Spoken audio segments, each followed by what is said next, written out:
Back now, we're a couple of weeks back into the school term, but that doesn't mean that everyone has settled in perfectly. No, indeed. So if you're worried about your child at primary or secondary level is suffering from school anxiety, family therapist Richard Hogan is here with some advice. Good morning to you, Richard. Good morning, Richard. How are you? We're talking about anxiety, and we'll get you to define that in a moment, but we're talking about primary, secondary, maybe people in college as well. What are they going through and what are you seeing? Well, the anxieties is arising from the issue that the stress that the school environment places on the psyche of the child is forcing them to avoid actually attending either primary school, secondary school or, university. OK. So let's deal with the primary children first. The little babas. Yeah. How do we recognise the signs of this kind of anxiety? Well, there are very clear signs, I think, and parents need to kind of, be able to recognise them early because early intervention is crucial for, a quick solution to this issue. Yeah. And there is a very high success rate for returning back to school. So one of the key signs that you would see is that perhaps your child is sick in the morning. You know yourself when you're getting ready and you're all busy going out to work and all of a sudden your child presents with nausea or is actually physically getting sick. But the minute you say, OK, you can stay home, they're fine. They're fine. Yeah. So then that's more psychosomatic than anything actually physiologically taking place within your child. Yeah.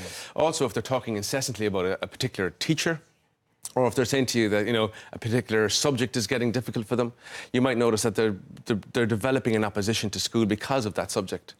Okay, so they're hanging that dislike of school on a subject or on a teacher. On a teacher, or indeed maybe, navigating the canteen. The commuting and out to school, they might be finding that a little bit difficult. So if you hear them talking, repeatedly about a particular situation or a subject or a teacher or a friend, perhaps, you might notice then that something's developing with your child. Because we all have that thing, particularly with the junior infants, where they're clinging onto your leg. Oh, it's heartbreaking. It is heartbreaking. It is. And it's very hard. It's very hard. It's a very good point you're raising there, Simon, because what I notice and when I talk to parents about it is you have to manage your own anxiety around your child's anxiety. You can't meet your child. You can't meet your child's anxiety with your anxiety, if you know what I mean.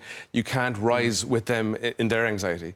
So what's important is that, dropping a child off at the gate, if you're standing there anxiously watching your child head in, they're not going to head in. When they pick up that you're anxious about them going in... They reflect your behaviour. Yeah, they're going to pick up that you're anxious, so you're validating their anxiety. So you're meeting their anxiety with your own anxiety. Yeah. So you should be more kind of easy-breezy about the whole thing. Stronger. You need to support them more. A phrase I often think, an old deputy principal that I worked with years ago coined this lovely phrase, and I think it's very important for parents to hear.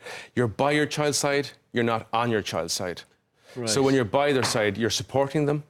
You're non-emotional in your responses to their difficulties. When you're on their side, you're anxious too. Yes. You're getting overwhelmed. You're getting stressed. You're heightening. And you're not helping their situation at all. It's so counterproductive. They're feeding off it. Yeah, they're feeding off it. So you're validating their anxiety. So you're exasperating it for them. So we moved then to secondary school.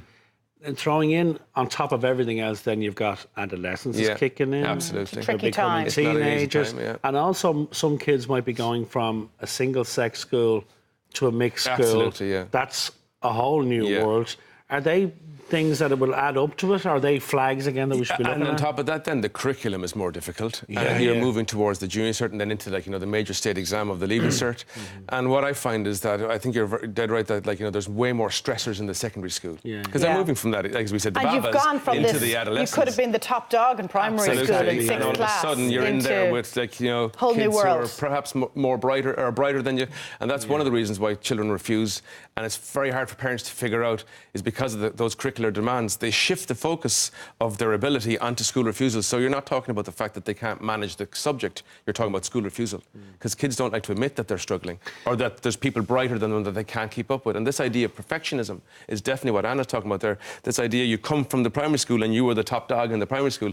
Now you're in secondary school and there's people in there who are better at maths, better at English, and they struggle there with that. Is it our responsibility, though, as parents, to try and filter the signals that they're sending us, because there are a lot of things we can go, well, look, sure, he must be under stress or she must be under stress, that she's doing so many more subjects now.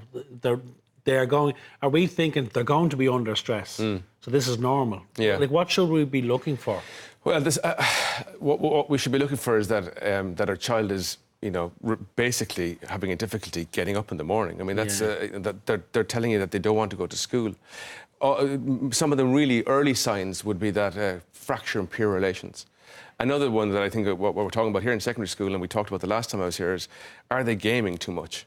It's a huge reason why they're not going to school. Yeah. And it's nothing major psychologically taking place. But they're just exhausted. They're just tired. They're up all night. They're exhausted. They're getting the appropriate amount of sleep, but it's just during the school time. They're going to bed at 5 or 6. And then when the parent knocks on the door to wake them up at 7:30, they cannot get up because they've had an hour. So they stay in bed till like 3 o'clock. And are they physically and emotionally tired from that as well? Absolutely. Because you're so invested in the game. I mean, it is draining. I mean, to play a game, to be so lost in a game, it is emotionally and physically draining. And that's one of the most modern reasons that I see for, this new school refusal is that they're gaming. And also, on top of that, is that what I would find is one of the most striking things is that adolescents today don't have the same resilience that maybe we had as adolescents growing up. And I think parents... we had it harder in our day, didn't we? Well, it was much harder. There was no... But we were able to manage those difficult situations. That's my point, that I think parents are misunderstanding this drive for well-being, and they believe that well-being is about, always being well. But well-being is actually about being able to manage. Managing it. Yeah. Well, so what do they need to do? What do parents, if they recognise some of this conversation and these signs, how can they approach it? Well, I think the first thing they must do is remain calm. I think that's such an important thing, because I often meet families, they come into me and the stress is just in the room, in the therapeutic setting. Yeah. They're absolutely stressed. So remaining calm is a huge thing. Okay. That you don't join your child in their stress. You listen to them you listen to them in a controlled, non-emotional way, and you try to figure out what's the root cause. So the next thing I would say is you connect with the school. I mean, it's really important that the school is there as a huge system to help you with the situation. Because they're as much a part of the relationship, if not bigger, than you are. It has to be a joint systems approach to this issue if it's going to be, a desirable and successful outcome. And we are much more connected with schools and teachers now than we were in our day going to school. Absolutely. And schools will have, I'm lucky enough to work in a school where the principal is progressive and he's got care teams. And I do a lot of talks where I go to schools around this issue, and they develop care teams after the talks. So the school has got these facilities to support you in the systems are there if you want to. You can have a meeting with the child's teachers. Absolutely. And also, you're trying to figure out what the cause is. Yeah, of course, So that's about early intervention. Because you don't want to be thinking it's bigger issues. Are they being bullied or whatever? Exactly. Or is it just... by talking with the school, they say to you, is there something going on in class? Well, there's not. Is there something going on in the school environment? Is he finding the canteen difficult, or what's the commute like for him? Is it the subject? Is it his peer group? You'll figure all that very quickly by talking to the school. Also, try and avoid them staying home. That's the most important thing, Anna, because as you know yourself, let's just say you're out sick for a week. Yeah. You dread going back into work that little bit more because you've been out for a longer period. Oh, the fear. The fear of going back to work is massive, because you think everybody around here is going to be talking about you, and they're going to say, why was Anna out? And maybe she's this and that and all that. Yeah. So it's really pronounced in a young adolescent's head. The whole, because the way when you're an adolescent, everything is so heightened. Yeah. So they're all going to be talking about me. The teachers are going to be talking about me down in the staff room. And the reality is they haven't even noticed.